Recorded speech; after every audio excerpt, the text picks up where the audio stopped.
Somebody got one. Okay, so we will start the meeting at 7:03. Sorry for the few minutes.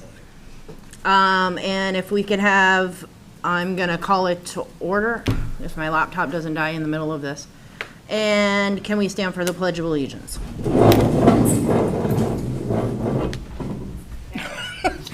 Pledge allegiance to the flag of the United States of America and to the republic for which it stands, one nation, under God, indivisible, with liberty and justice for all. All right. Andrea, therefore, I don't know who's running that, but there's someone who wants to join. That I guess you have to click in. I don't know. Okay, so I need an approval of the agenda for tonight. I'll make that motion. Thank you. Do I have a second? I'll second it. Thank you. Anything need to be tweaked, changed? You guys see anything? All right, all in favor?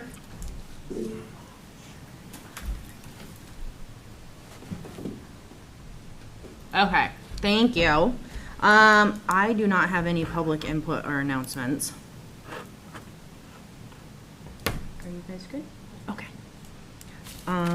Okay, so on to approval of the minutes from 7:17, and then I'll do one for 8:3. I'll make a motion to accept the minutes from 7:17. Okay. I'll second it. I only have one correction. On 7:17? Yes. Okay. Under the community engagement, I just need a Y next to my. Okay. With that change, all in favor?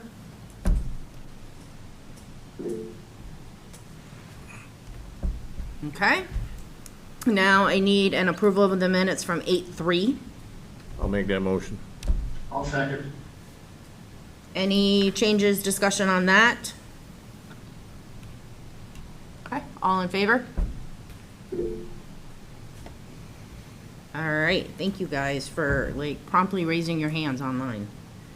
Okay, so now we're on to the pre-K update. I think I know most people in this room. I've met you before, but I'm Sarah Bolster, and I'm the pre-K coordinator for the district, so good to see you again, Carol. So tonight I just wanted to spend a few minutes talking about really a lot of the major changes that have happened in the early ed system in the state of Vermont. And then after talking about that, I wanted to jump in on just some of our district pre-K programs and some updates about what we've been up to for the past couple years. Or not, sorry, I got a little distracted, not the past couple years, for this past year. Is this better up here? No, you were good. Yeah, you were good right there. The camera followed you. I was like trying to think. No. So, and feel free to jump in with any questions as I'm talking, okay? And I do have a new computer, so I'm gonna try to cast some slides. And I hope it goes smoothly this way. Great, Kim's giving them a thumbs up so It's they a can see little it over there. cut off, but that's okay. So this past year in the early ed system in Vermont, which includes universal pre-K, which is what our district is part of in this early ed system, we've really had three major changes to really help support and build the capacity and the sustainability of early ed in Vermont. Childcare in early ed has almost really been at a crisis, at a tipping point in the state where families are having such a hard time trying to find full-time care for their children, and usually, typically, home providers and private providers live on a very low wage. So a lot of this effort is to really looking at the whole system between the private and the public sector to build that. And one of the major points of that was actually the passage of Act 76, which was about a year and a half ago now at this point. And with Act 76, again, it's really aiming at stabilizing childcare and universal pre-K in Vermont by really focusing on workforce development, making sure that all employees that work in this field are receiving the adequate training they need to be able to do their job, and also being able to provide an increased amount of financial support for families that need to access childcare. If anyone in this room has children or grandchildren that are in childcare or pre-K programs, it can be an incredibly expensive endeavor. So it was a huge boost to have that influx of cash to come in to financially support the early ed programs by allowing more families to become eligible to receive funding based on income eligibility or disability and a few other pieces. And I'll talk about that a little bit more in a minute. One of the other components of Act 76 that has a direct impact on universal pre-K programs, which again is what we call our program here in the Mill River School District, is that there was a pre-K education committee that was developed to really look at the sustainability and the cost benefits of pre-K. Currently, right now, pre-K children enrolled across the state have access to 10 hours a week, 35 weeks out of the year.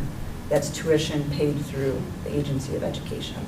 So those children can attend at no charge, either at a public school program, if they have a program, or through private providers. And so this committee that was developed since December of 2023 has really been trying to look at, like, how much does pre-K really actually cost in the state of Vermont? Let's put an actual real number to that and figure out how we can build a system to support these outcomes and goals that we want for pre-K. So they've been meeting now for about a year and a half, and they, this past winter, they actually made a formal recommendation through a report through the legislature to begin looking at the weight that pre-K children are assigned for financing. Currently, they're assigned a 0.4 ADM, whereas students typically in the K through 12 education system are assigned a 1.0. So their recommendation is actually to reverse that so there's not a negative impact, because they realize the cost of pre-K is actually much more than a 0.4 ADM. So their recommendation is to increase that to a 1.0. There's a long way to go before that happens. But again, it's the committee's recommendation. Their idea is that in another 2 years, so by July 1st of 2026, their goal would be to implement that 1.0 ADM. So that's a big impact financially for school districts. But again, it's not a done deal. There's a lot to consider with everything we all know with school budgets and the pressure that everyone's feeling. So another piece that's part of Act 76 really is the revamping of the Child Care Financial Assistance Program. And that's the program that I was just speaking about, where families can apply based off income to receive eligibility to pay for child care. But again, that also applies to our district because we do have some fee-for-service for our pre-K programs because we operate for a full day.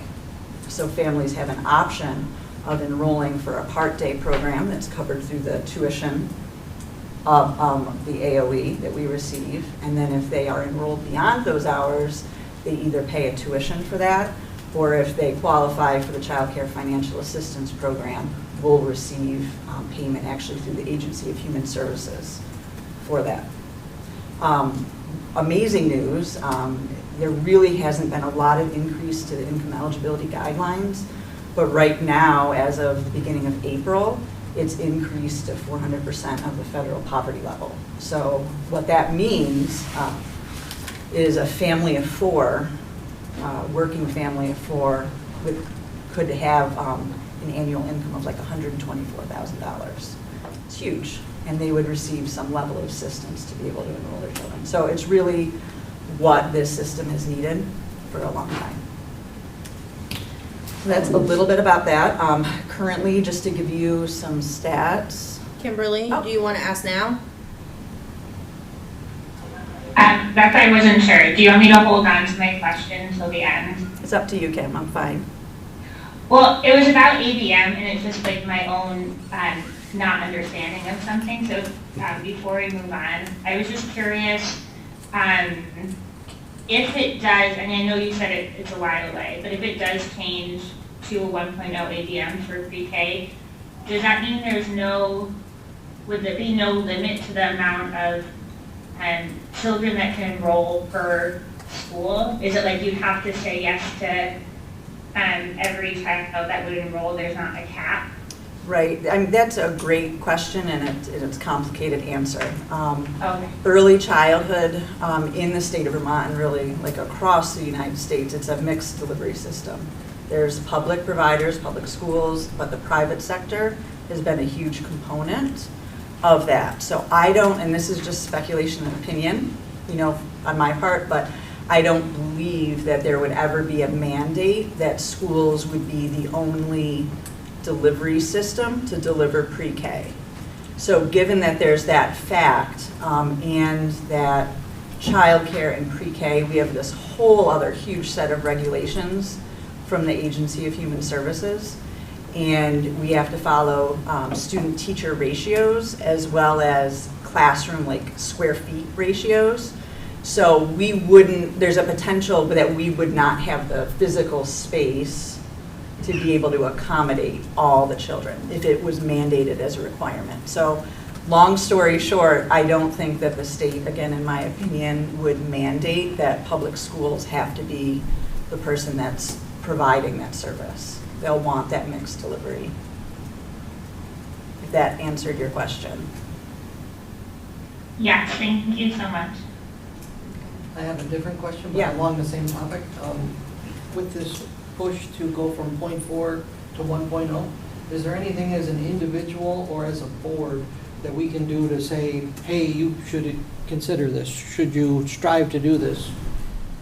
Definitely. I think one of the first steps is to be able to reach out to our local representatives to let them know your opinions and your thoughts on that. There's also quite a few early childhood organizations that have popped up or grown with this whole movement, and they're great advocacy organizations and really help to push all of this through the legislature. So I would be happy to send out, to Rebecca to get out to the board further information about Anything that helps steer I'm happy to write something, but I just don't know who to send it to, other than my local rep, but. Yeah, that's a great resource, actually. I mean, I think it's one of the most effective and most powerful when you build that local connection with your reps and have those conversations. I think it can go really far, but Okay. I'd be happy to get some contacts for you through Rebecca.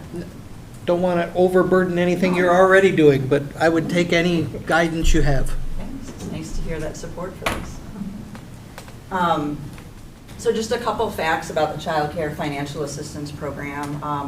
Of the families that are fee-paying families, so families that stay beyond our universal pre-K hours, we have currently 50% of families that are qualifying for Child Care Financial Assistance. So it's a significant number. One of the other main focuses of Act 76 has really just been focusing on quality improvement of programs. There's been a program in place that's run through the Agency of Human Services. It's called STARS, the Step Ahead Recognition System, and it's a quality-based program where historically, I'm on TV right now, but there's a lot of paperwork pushing to be able to get different levels of STARS. Level 1 star would be your first level that you're at, and essentially that's saying you're in compliance with licensing regulations. And then you can kind of move all the way up based off all these different criteria to be at a 5-star program. And essentially that means if you're nationally accredited. All of our pre-K programs are currently at a 4-star program, so a very high rating. We've chosen at this point not to go through national accreditation because it's a lot. Very valuable, but we've just been focused on some other things at this point. So, but they have revamped this whole STARS quality improvement program. And it's not that paperwork pushing anymore. It's really looking at quality interactions between educators and students and how to measure that. We have outside observers coming in to observe the classrooms and provide really helpful feedback. And then we're going to be working on submitting a portfolio-based application starting in February through May. Each of our pre-K programs, we have 4 of them, are on a different timeline, but we're going to be starting this February through May, submitting those online portfolios. And essentially, it's putting in place what's called like a continuous improvement, quality improvement plan.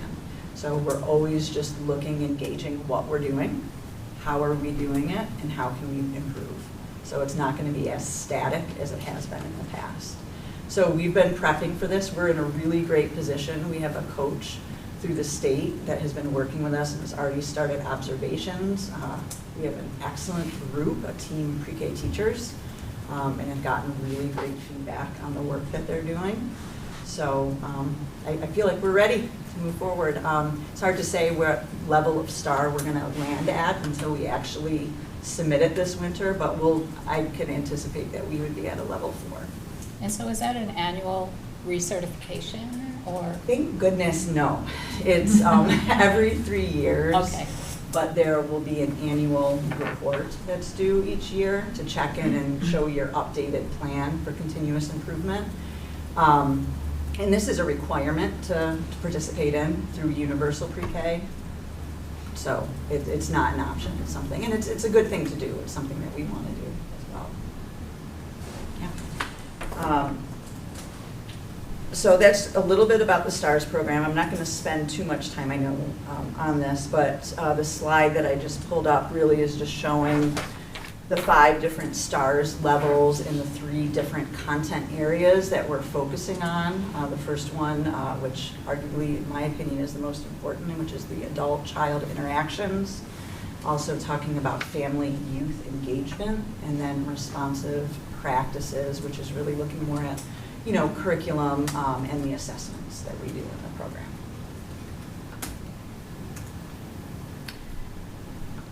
So that's kind of my summary, my quick summary of what the state has been up to, all of the exciting things happening in the early childhood world. One of the other, I guess bringing it a little bit closer to home here for Mill River, one of the major initiatives that we've been involved in this past year is through what's called the Pyramid Model Consortium, which is a framework of building a system for what's called early multi-tiered systems of support. You may have heard of MTSS being spoken about at the K through 12 level, and they're really focusing on developing that actually from birth through grade 3. So we have been working. We were selected by the Agency of Education this past year to work at Clarendon, specifically as a startup, to have a coach come in and focus on receiving the training. Keep on hitting my slides. On receiving training for the Pyramid Model Consortium, which again is this framework that's really building on social emotional development for children. So all of our staff, pre-K licensed teachers, as well as pre-K paras, in the past year and a half have completed, it's about 25 hours of professional development focused on the pyramid model. And then specifically at Clarendon, we've been working with a coach who comes in once a month in a leadership team capacity as like a practice-based coach. To work with myself. We have educators on board as part of this leadership team. The principal is on board, an early childhood special educator, and we also have a caregiver representative on that leadership team. And we're just focusing on how can we implement this early system, this tiered level of support for the pre-K age. And a lot of that, and the majority of that, I'm going to emphasize this over and over again, is about social and emotional development. It's crucial. It's the foundation for everything we do in education, and without that, without that social emotional competency, children have a really hard time being able to access any other sort of educational learning. So it's crucial. So we've been engaged in this coaching model for a full year now at Clarendon, and it's all grant funded, so there's no cost to the district for that. We were invited to continue on for 1 more year. We have a new principal at Clarendon, so it's going to help bring her up to speed. We've had a couple staff on leave in that program as well as at school. So this will just help to really, hopefully fully implement this system at Clarendon with our sights and hopes to be able to implement it at the other 3 in the elementary schools as well. So we've been super busy with that.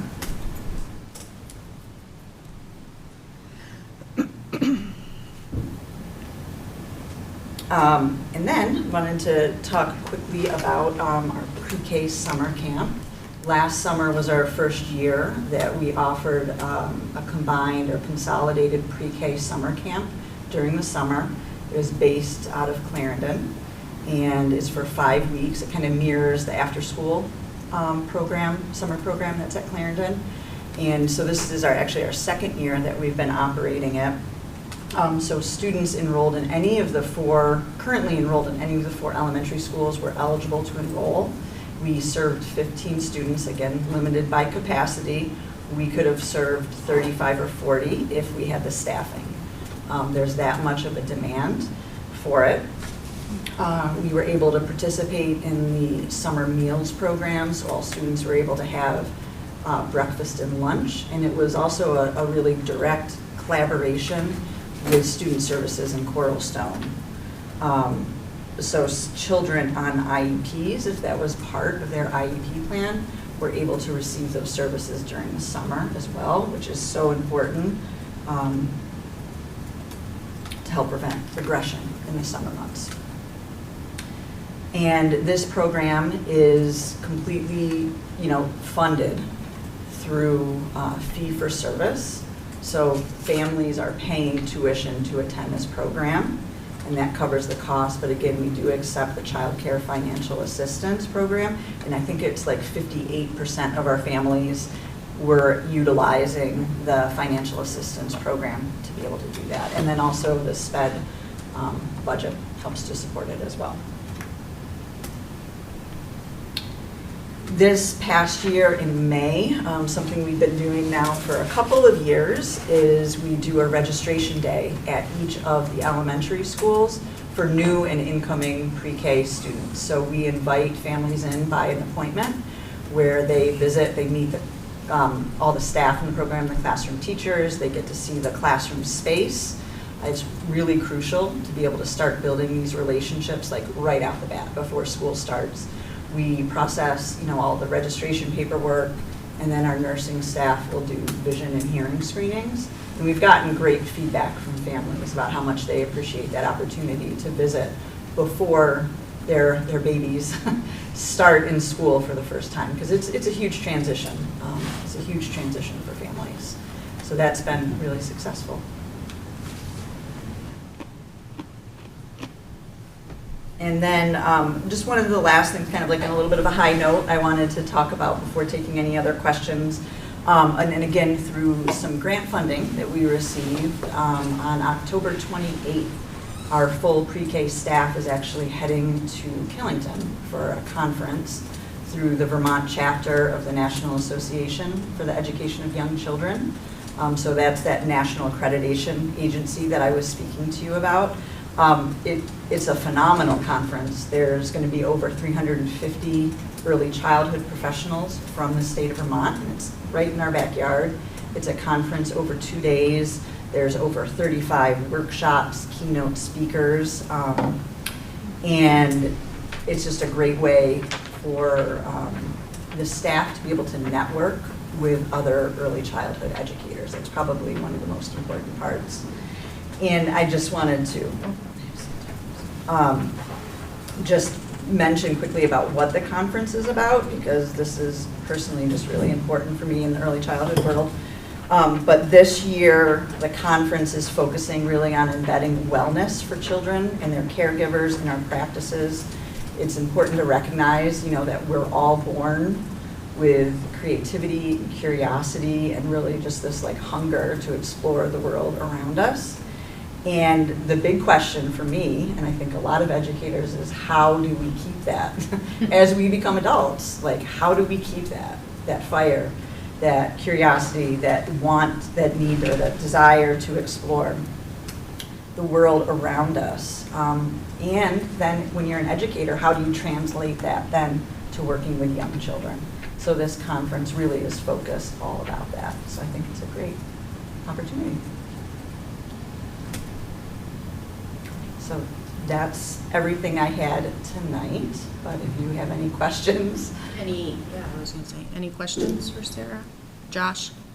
Yep. I have a few questions. One of the things that I remember maybe a few years ago, maybe like 3 or 4 years ago, there was getting the payments for like those kids that are doing more than the 10 hours wasn't super streamlined. It felt like I heard from parents that was a problem, and I assume now maybe that's all straightened out, and if you have a young preschool kid going the full day, payments and all that stuff is relatively streamlined, and we're collecting all of them. Yeah. I mean, that's a great question. From my perspective, as the coordinator of the district, I think it is streamlined. I think that the application process for families can be a little bit arduous. There's a lot. It's a thick application. So sometimes families do need direct support filling out that application, but we do have a local office that's there to assist families in completing that information. And then I think, prior to the pre-K coordinator position here, this is going into my 4th year of working here. It wasn't consolidated or streamlined here at Mill River.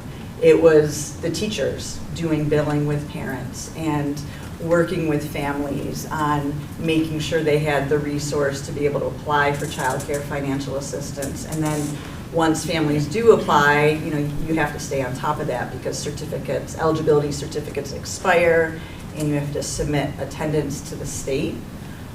So I do think that there was it was kind of laggy before, and some challenges with that. But again, I think from my perspective, it's been pretty streamlined.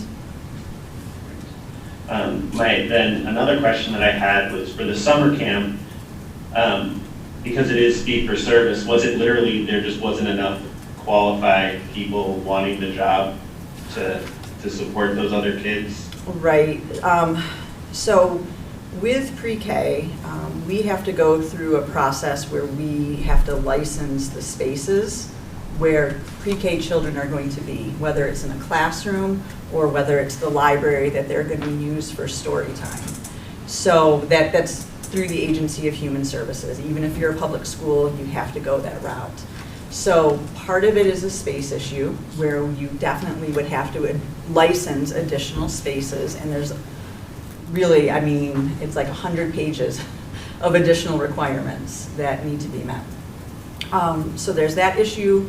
We were trying to run at least 2 classrooms at Clarendon because we are currently licensed for 2 classrooms at Clarendon, but we just did not have the staffing to be able to work and do that for the 2 classrooms.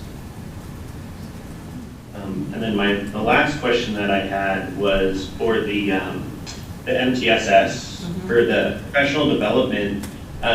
Was that when the coach, like during those professional development sessions, was it the coach who was leading those, or how did that work? Yeah, so it kind of happened at different times. So when the state, the Agency of Human Services, first started offering the trainings, again, this is all grant funded and something that they're providing to really try to build the workforce knowledge base.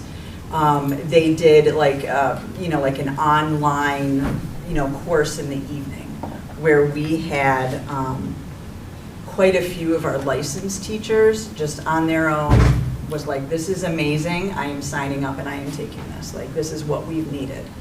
About 6 months after that online evening course was launched, they recognized the huge demand and wait list that they started doing like recorded trainings.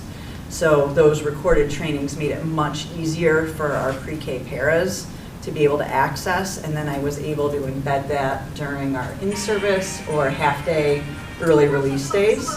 So it became much more accessible for folks to take. And then once we had those trainings all set, essentially all of our staff were trained, and then we had the invitation to participate in becoming what's called a fully implemented early MTSS site with the coach.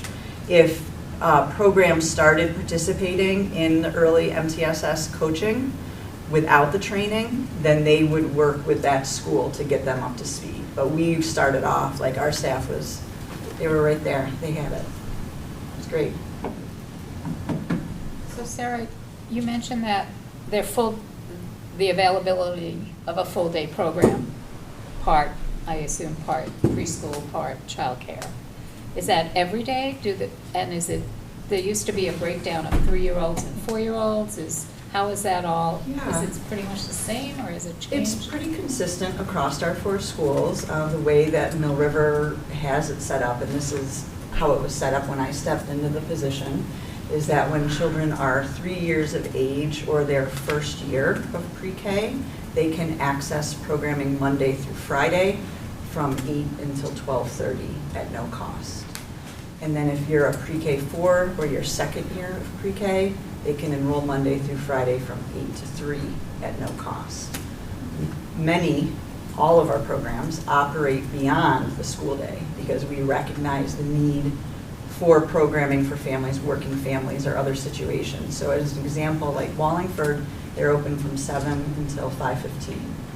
But those hours that fall outside the universal pre-K, again, are the fee-based, where we're collecting the tuition or receiving it from the state. I have a question. First of all, thanks for all that you do. It's so important. The early childhood is such an important foundation for all of the kids, so I really appreciate that. So thank you. A question that I have is about the pyramid model consortium. Will the other schools in the district have access to that sort of training as well at some point? Right. So they've all been through the training part of the aspect of it, which again is about like 25 hours approximately, which is great. So they have that knowledge base. But it's one thing to have that knowledge and then to apply it in your work. And so that's where the coaching comes in. So I'm not one to jump into anything. Joe, you can probably attest to this, kind of an overthinker a little bit. But I really wanted to go through this full year at Clarendon and see how this is. It's great, the training's great, but what does it actually mean in the workday for staff? What does it mean for families? How does this play out? So we've been through 1 year, and again, we've had some changes at Clarendon. So we're going to do another year at Clarendon and really see how it is and making sure that we love this before we commit at the other schools. But so far, so good. I just want to mention when it comes to the conference, we are not having pre-K the day of that conference. We have not done that in the past for any other like PD. Sarah and I really sat down and we decided to make that choice this year because there is no way we could have gotten her entire crowd to that conference. Like, because the pre-K sub-requirements are so specific and that there's no way that they would have had that opportunity during the summer. It just couldn't have happened otherwise. And so when we really sat down and talked about that cost benefit and having the availability for the funding, having it right there, we took that leap this year. Yeah, and I mean, I think it's a good call because, you know, again, with the Agency of Human Service regulations that we have to follow, all of our staff, whether they're one-to-one aides or paras, they have to have a minimum of 15 hours of professional development on top of CPR and first aid certification. So when we have half-day early release days or other times, we're running childcare or aftercare programs. Our paras are there in the classrooms all the time.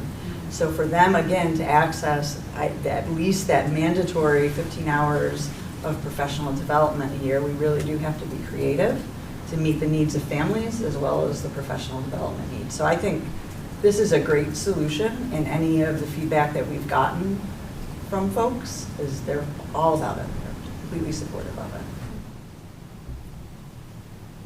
Any other questions? Josh, were you done with your questions? Okay, thank you. All right, well, thank you very much, Sarah. Thank you. Can you share your slideshow with us so we have it too? Yeah. Because my eyesight's really bad and I didn't see any of that. I can. Yeah. Yeah, you want me, I can share it with Rebecca if you want. or is Yeah, that- yeah. Okay. And Thank you should you. have access if you just do MRU USD board, it should pop up. If not, let me know and I'll do it. Okay. Thank you. Thank you. Do you want me to? Thank you, Sarah. Okay, so we're on to board goals update, and I'm gonna pass it off to Josh because I actually went to the Shrine football game, so I missed part of the thing. Which, go Mason. You were amazing. So on Saturday, we did a longer meeting, which I think everybody, we felt like it was a pretty successful meeting of just talking about ourselves as a board and just going through different roles and responsibilities that we had. And for the board goals, last year we really did a big change, big consolidations. And so this year we didn't actually have to do that much in changing it and reworking them. It was more of a discussion of why they were still relevant and kind of thinking of in the future, what are things that we'd like to change. And I think one of the things that we should do is probably make a motion to accept these new goals. Is that a thing that we probably should do? So maybe within the motion, we can talk about the discussion? changes. Okay. Are you making the motion, Josh? Yeah, I'll make that motion to accept the newly updated board goals. I'll second. Thank you, Gray. Okay, now discussion. Now I'd like to talk about it. So the 4 categories, the plan is basically to leave those 4 categories in place until we feel it's necessary to add some sort of bigger group or find some other goal that fits outside of those 4 big topics. And so for the first one, we didn't really make any changes. The second one, we wanted the wording to be changed just to make sure there was clarity in what we were doing and what that goal was. And then the other part of that, and kind of what we just heard about in the pre-K and what they're doing is one of the things that we wanted to highlight was to be fiscally supporting training for staff. So that's one of the nice things about how our goals are set up right now, is that we can say, oh, this year we want to make sure that this is one of the things that we're highlighting when we're thinking about decisions that we're making. And so that support training, make sure we're emphasizing that in a way that is working well for the teachers and the rest of the staff so that the kids end up having better results, right? Because I think that's what we're all really here for. It's just to help the kids. And then in the third one, we just did some edits of just how we wanted to change the communication of the board and leave it more open, right? So it wasn't too prescriptive. It let us have some flexibility. And then in the fourth one, it was, we've developed a 5-year facility plan, and now we're going to go about the actions of reviewing it. And instead of getting rid of talking about the 5-year plan and the goal, making sure it was still highlighted, because it's going to be more and more important as our surplus goes away and funding is up in the air, that we really try to keep hold of what our facilities need and try to keep prioritizing things that are going to keep us being able to effectively spend the money that we do have. Does anyone else have to give any other comments or anything we want to, things that I didn't hit on? That was a good synopsis. Lovely. Well, then, You can take bylaws too, Well, Oh, we so- gotta have a vote. but we have to vote, I yeah. finished voting for this Yes. one. Do you want to call it? So all in favor of accepting the updated board goals, sorry, not rules. Okay. All right, you're unanimous, so we'll get them posted too on the website. Because, we're gonna move on to bylaws. Yeah, go right ahead. Because we actually, when we were, during our retreat, we looked at, before we did the goals, we did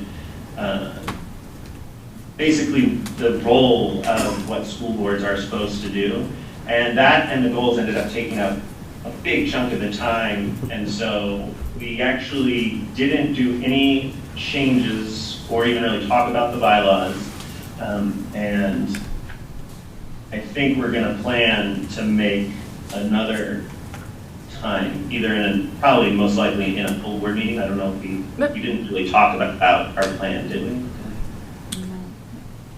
For doing when we were going to tackle the bylaws. But I think it's one of those things that there's things that we need to discuss about it.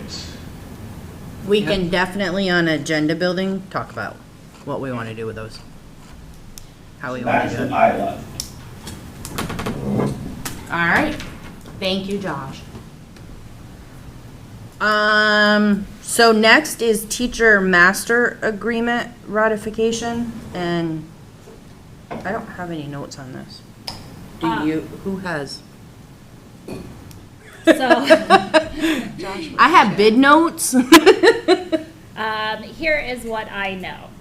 I know that negotiations worked really hard with the union to come to an agreement. And I know that our union has voted and has accepted this, right? Yes, correct. And so at this point, it is our request to the board to ratify that negotiated agreement. Sorry. So I'm looking through you too. need a motion then, it sounds like. Yes. Is that- Yeah. I'll make a motion that we accept the agreement I'll or second it. approve it. That we ratify it. Ratify. We ratify it. Ratify And I'll it. second. Okay. So now we're in discussion. I've read through most of all of it. I'm going to presume those that were on negotiations, this meets everything that we've agreed to? Then I have no other questions. Yeah, that would be mine. Yeah, it's really just basically, I mean, I think, Rebecca, you included a sheet for signatures. Yes. Yes. There's a And front so sheet. that's basically where we're at. So Yep. I did notice that there's no financial information included in this. We didn't, at least I don't think, and, I mean, I got the whole contract. Is it embedded in contracts? Yes. I thought I read Yes, it, it but- is. I thought I read the whole thing, but I don't remember. It's way down at the bottom. The salary. Yep. appendices Oh, maybe I didn't get. is where the, page 30 is where the numbers are, and then the table is the next two, or next three after that. And then I'm losing my voice. Thank you. I got it. I- Way down there. For some Yep. reason, it hadn't downloaded all the way. Okay, thank you. Any more discussion on it? All right. Do we have a printed copy for these people listed on the front here? So I am currently printing. Everybody, not everybody's present. Not everyone's present.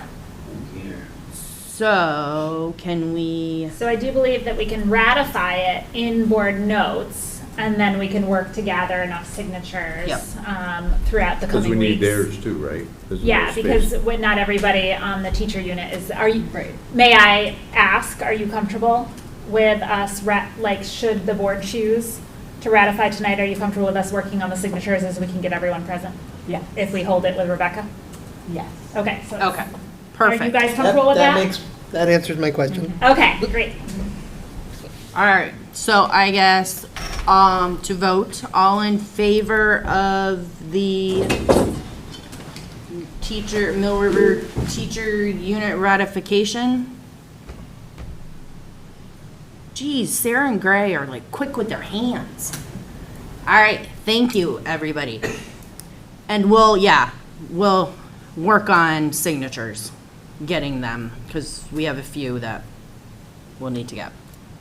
Okay, thank you. Now we have technology bid, which I do Last I understand saw, that. BJ was up there. BJ is up there.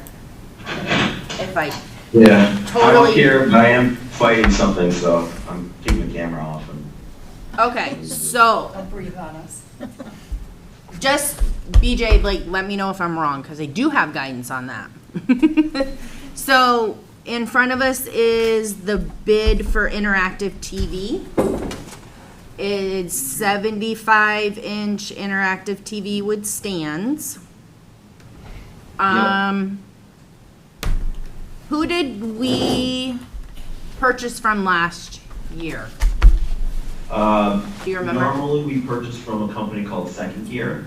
Yep, They okay. are new. It's not a second-hand And one, yep, but they usually come out with the best pricing. yes, and they are the lowest bid on here. Yeah. So, I make a motion to accept the bid from Second Gear on, the TVs, interactive TVs. Yes, Josh? He wants a Second? second. Any more discussion on it? Yeah, I have a question. Yep, What do we do with interactive TVs? How are they used?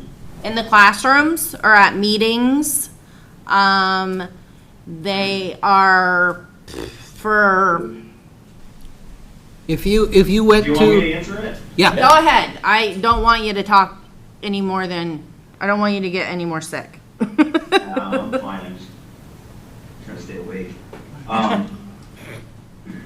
Yeah, no, right now, a lot of the teachers have very aging projectors and smart boards that do not work in all the classrooms. This is the newest technology so that the teacher can be teaching from the front of the classroom. They're interactive by means of touch, so they can go up and touch the board, write notes as if it was a chalkboard, save those notes, put them on Google Classroom.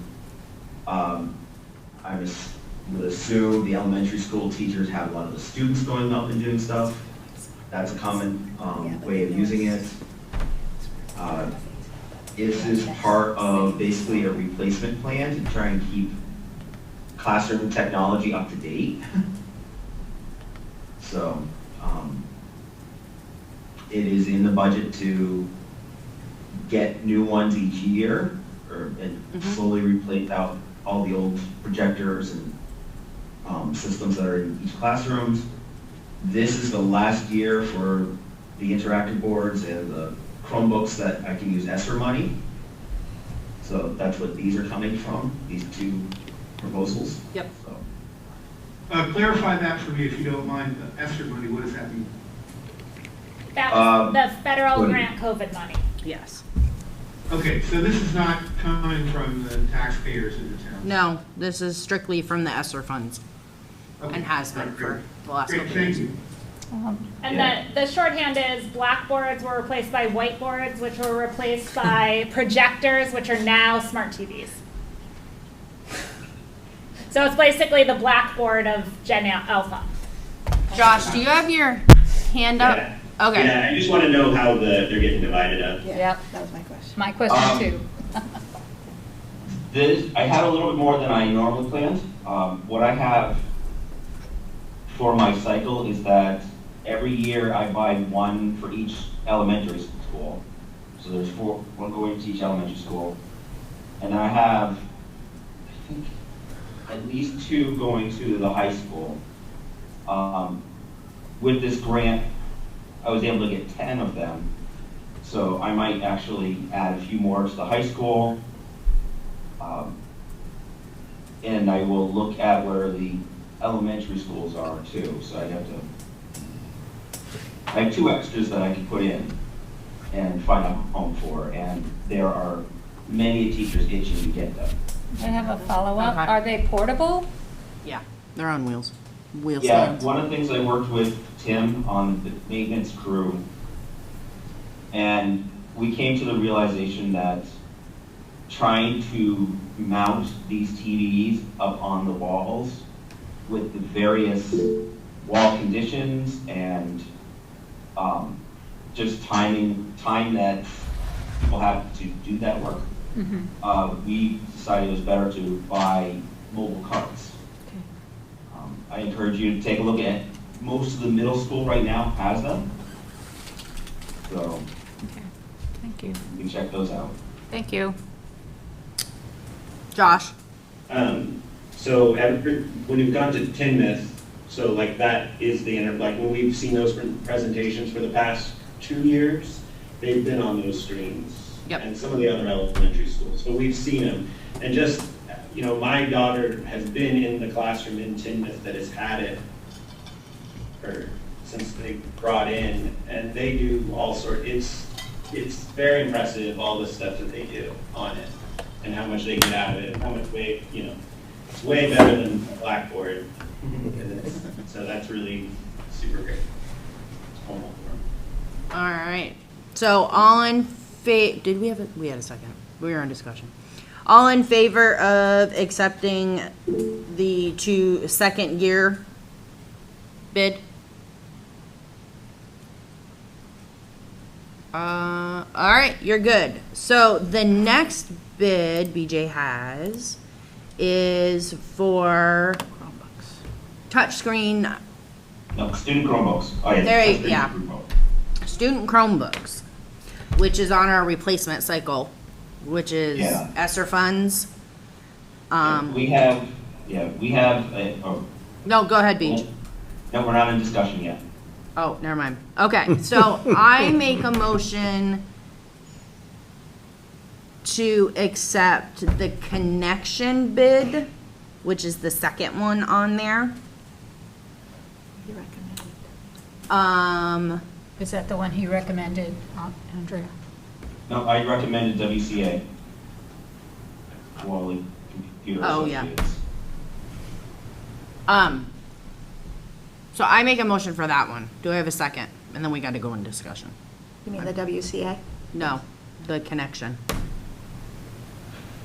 I'm going cheaper. No, just kidding. Well, I just want to remember it now.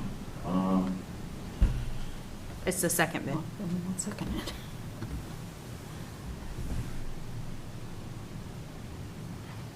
Oh, never mind. Okay. So I retract mine. So, gotta read. I make a motion to accept the bid for the WCA devices. That I'll second. Okay. Now discussion. Go BJ. Okay, yeah, so the connection was the non-touch ones. Yes. No. As you can see, the price to go to a touch is really not much. Yeah. And it is something that some teachers have asked for, especially at the elementary school level. It's just a second way of interfacing with the device. And I can talk to my own daughters, they actually like the touch when they get to do it, so welcome to my feedback. These Chromebooks, the ESSER funds, I have to get spent by September this year. Use it or lose it. Mm-hmm. Technically, we don't need 124 devices as of right now, but I am buying them early now, and a lot of them will get launched at the end to next year to help alleviate any spending that money in the budget. Okay. That So explains it. Okay. Buying as many as I can now so that when we do launch it,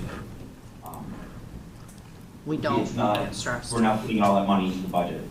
We will have to talk about that next year, but that's next year. Okay. I think I asked this last year, BJ, but I forgot. What happens to the Chromebooks that we, for lack of a better word, throw away? We have, Chromebooks have an end of life where they stop getting security updates. Macs do too, and we're following that one up too.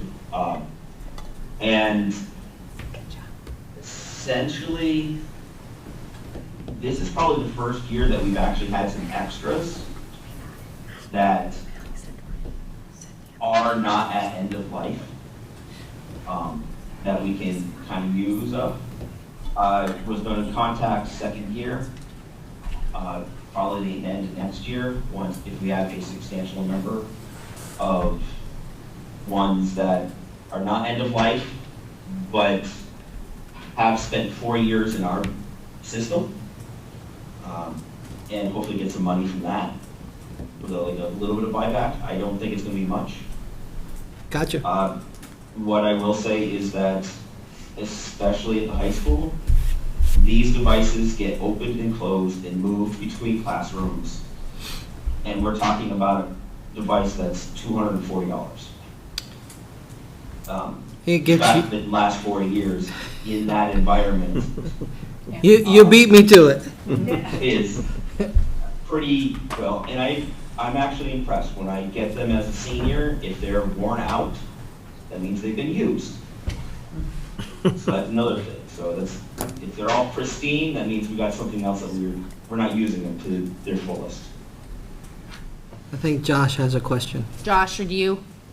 Yeah, my only question is with the touchscreens, because BJ, am I right that you do you do repairs in-house? And if that's true. Screen repairs are done in-house. Yeah, so is a touchscreen, and how much more expensive is it to replace a touchscreen than it is a non-touchscreen? Basically is my question. That's a good question. The way these touchscreens work, I can actually replace it with a non-touchscreen. It's the same thing. Most of those touchscreens are about $50 each when they break. What we have implemented at the high school is a $30 incident fee. So if a student needs a power cord because they lost it, it's a $30 incident fee. If they if they do accidental damage, it's a $30 incident fee. We're not doing the insurance or anything like that. And honestly, that money usually goes back to the student activity fund, because student activities can go year to year. Where my budget, getting a lump sum right before budget closes is not advantageous to anything.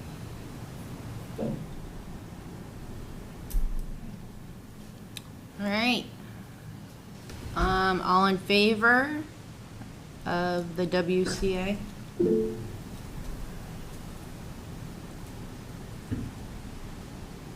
All right, we're good. Thank you very much, BJ. Go get some sleep. Okay. Been asleep since 12. Okay, appreciate it. Thank you. Have a good day. You too. Thanks, Pete. Feel better.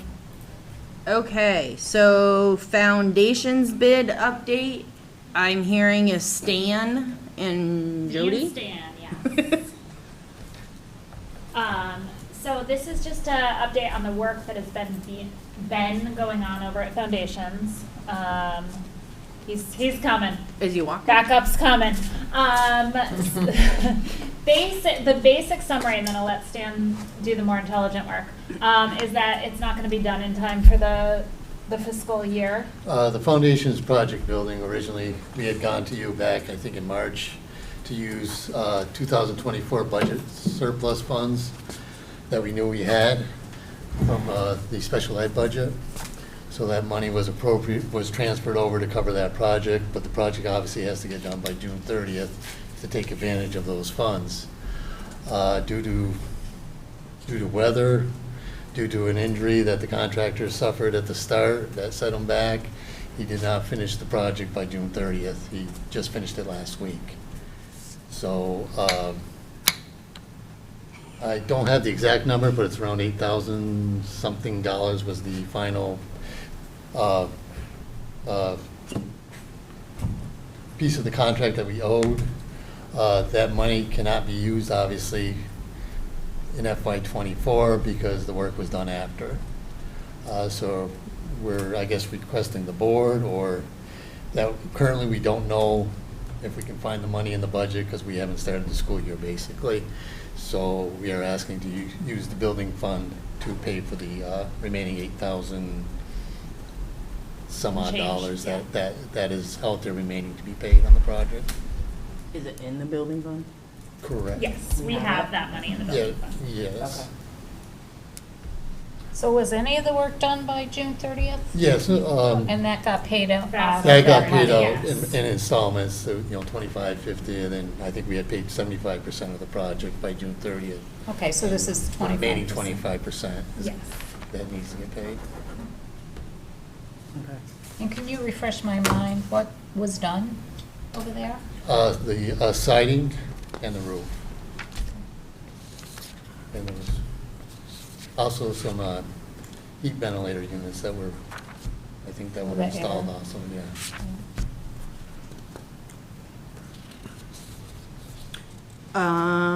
So I guess I make a motion to pay the contractor the remainder amount out of the building funds. Do I have a second?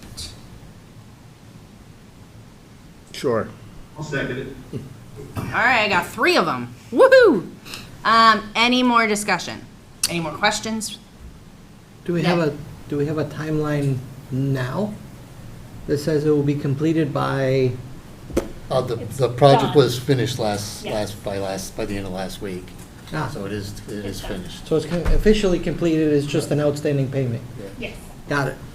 Now, the other thing I can offer is if, we can go ahead, pay it out of the building fund, but at a later date revisit the budget in the second half of the year, if we have the funds to pay it out of the current budget, out of buildings and grounds. To put it back into the building fund and pay it out of the general fund, we could do something along those lines. Okay. But for now, it would be out of the building fund. Any other questions? All right, all in favor of paying it? Okay, we're good. Thank you. Thank you. All right, moving right along, we are on to committee reports and we are personnel. Yes, we are personnel. Glad you are. Yeah. So I make a motion, we have some contracts for folks we met tonight, and so we have some contracts and some other things. So, number 1, I'd like to make a motion to offer Adam Bartolo, sorry, I apologize, Adam, wherever you are, 1.0 full-time equivalency on educational support staff. I'll second it. Discussion. All those in favor? Opposed, abstained, okay.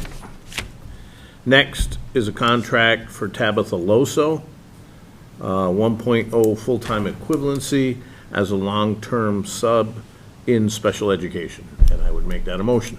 I'll second. Thanks, Carol. Discussion. All those in favor? Opposed, abstained, thank you.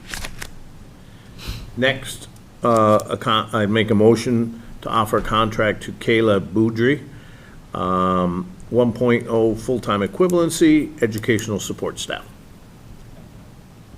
I'll second it. Thank you, Patricia. Discussion. All those in favor? Opposed? Abstain. Okay.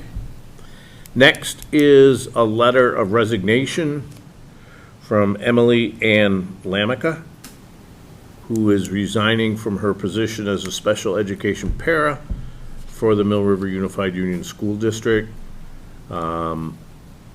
The last day of her employment will be July 5th, 2024. And I would make a motion to accept this resignation. I'll second. Thanks, Andrea. Discussion? All those in favor? Opposed? Abstain? Thank you. Next is a letter of resignation from Beth Oldenburg as a pre-K para position and she is resigning to take another position. So I would make a motion that we accept her resignation. I'll second. Thanks, Carol. Discussion? Okay, all those in favor? Opposed, abstain. Okay, next is an I make a motion that we offer a contract to Kelly Waterhouse as a teacher, grade 7 through 12, as a STEAM educator. We have taken math off of the contract, so it's just as STEAM, which is, Science, technology, engineering, arts, and math. okay?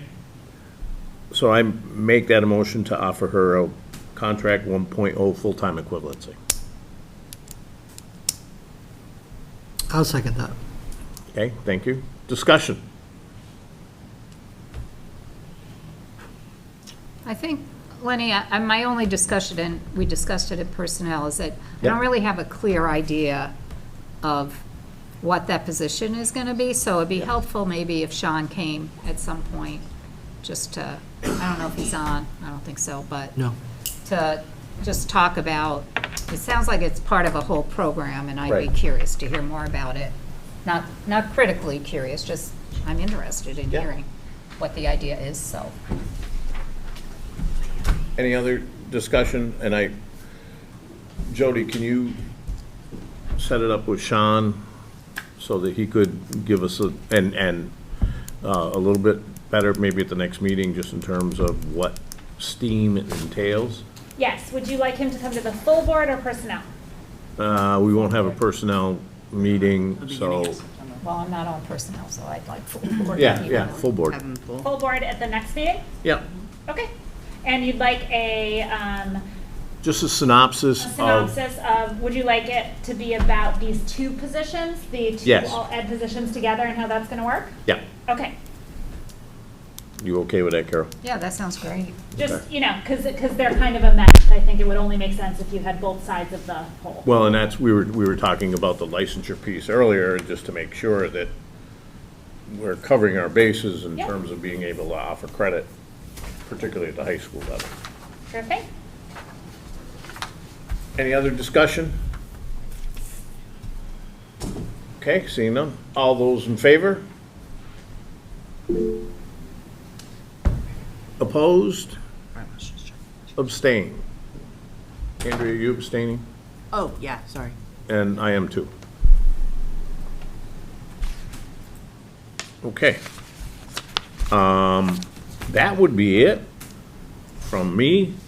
Our next Personnel Committee meeting is September 7th? September 4th? That's what I said. September 4th at 6:30. And I'm done. All right, I got thank nothing you. else to say. So now we're on to policy. Policy, yes, it is that time. Good evening.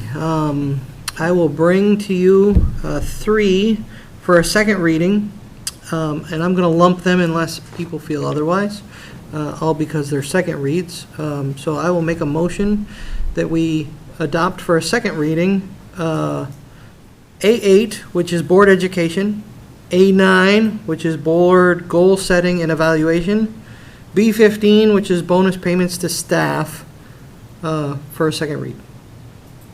I'll second that. Discussion.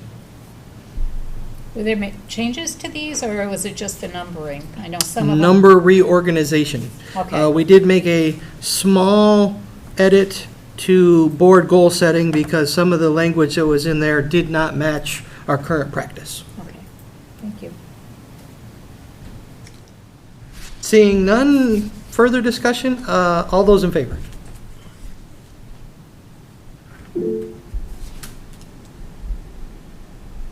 Unanimous. Our next meeting will be 8/13, next Tuesday, for those that are interested, at 5:30. Thank you. grounds. Oh, that's me again. We haven't had a meeting. It has been summer. They have been working very diligently on getting the building ready for our great opening day, which I believe is August 28th. Ah, look at that, I got it right.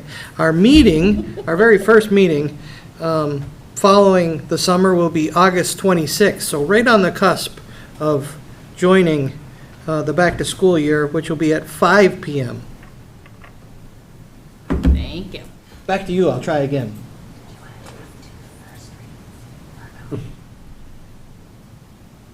They weren't listed in the minutes.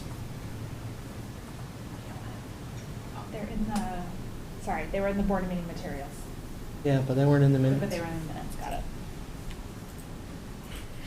it. Okay. So we're on to community engagement. Nick, are you good? I'm good. Okay. So, community engagement will be meeting on August 21st at 6 o'clock. And we're hoping at that point to approve a calendar of events. I'm gonna be in touch with, try and be in touch with the principals, make sure we have up-to-date dates. And then I think at the board meeting, when we do agenda building for the full board, we're gonna, well, we could do it during this, actually, talk about how people can sign up or to go to different events so we can have more board interaction with the public. And then community conversations will also be a topic, I think, on the 21st, but I'm not sure we're going to be setting anything up immediately. So we're working on it. Okay. Thank you. Sorry, my laptop's gonna die in a minute. All right, so we're on to finance. We have pay orders. Yes, we do. Can you hear me? Yes. Hi, All Steve. right. So yeah, we have payroll warrants for our 8/7/24. Let's see, to be signed in by the board. This is fiscal year 25 stuff. July 16th, we have $41,532.11. July 19th, $130,189.62. July 19th, $50,092.86. August 2, $136,794.92.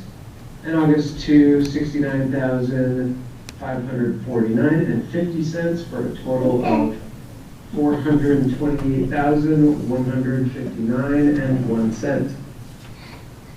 I love 50 cents.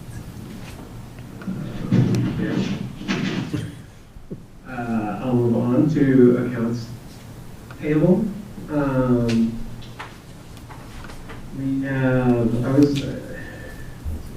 We have general fund in the amount of $6,952.94. The amount of $25,055.55. In the amount of $351.95, and then two general fund batch edits, one for $78,243.81, and another for $88,096.24, for a total of $118,749.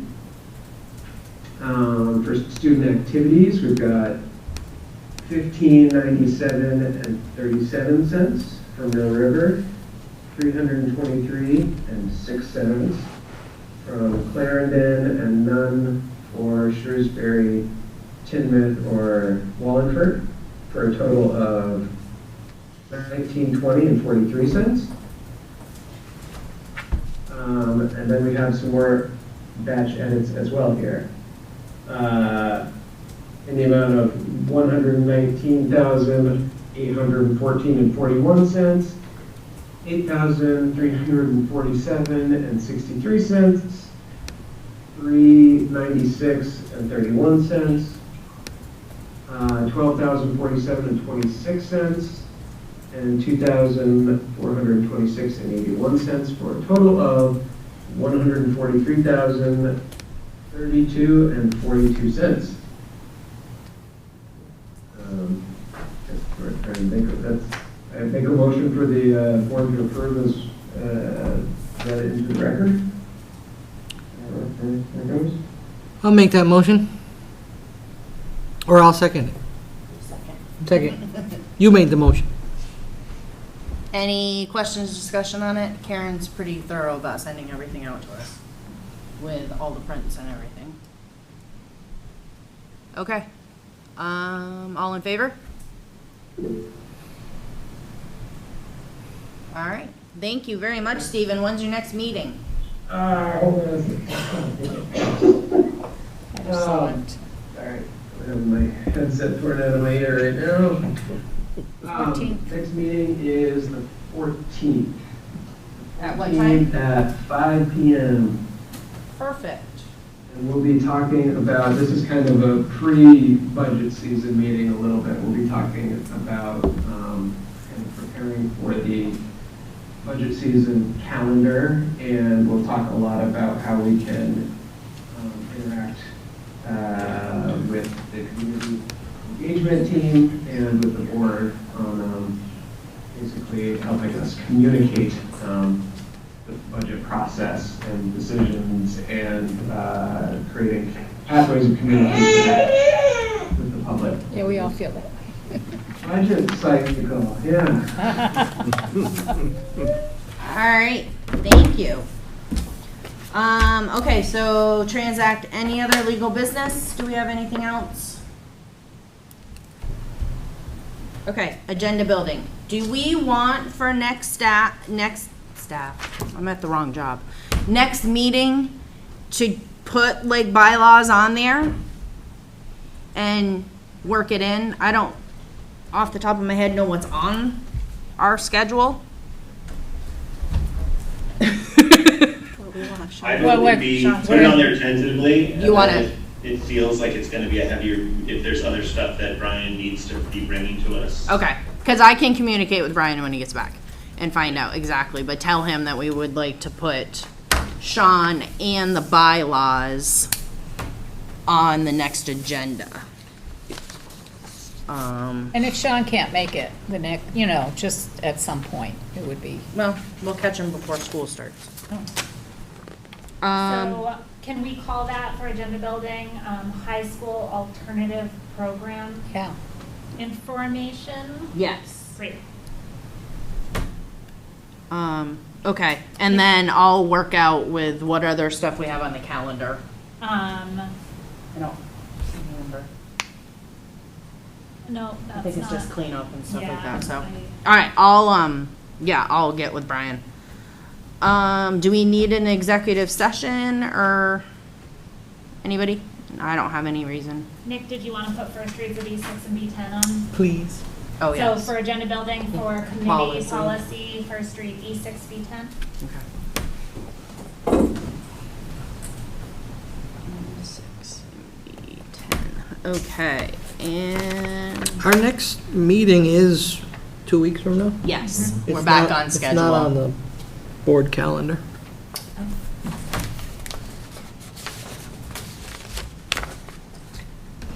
I was Yes, just wondering we if are I was on- missing something. Nope, we're back on our schedule again after the summer. It probably just hasn't been updated yet. I'll make a note for Brian. Okay, so next meeting will be August 21st, but, we'll all see you at community meetings. And I am adjourning the meeting at 8:22. Everybody have a really good night, and thank you.